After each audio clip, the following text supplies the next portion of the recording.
Hello friends, welcome to my YouTube channel. So today in this video I am going to show you how to change the country region on this device. Simply go to settings. Now tap on the option general. Now scroll down. Here you can see the option language and region. Then select the option region.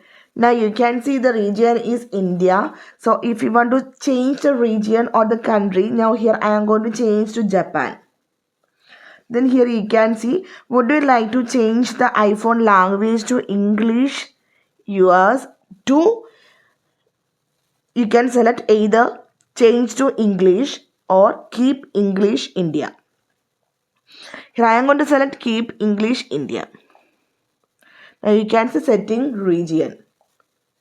So simply in this way we can change the country region on this device. Now you can see the region is Japan. So hope you guys enjoy this video. Thank you for watching. Thank you. Bye bye.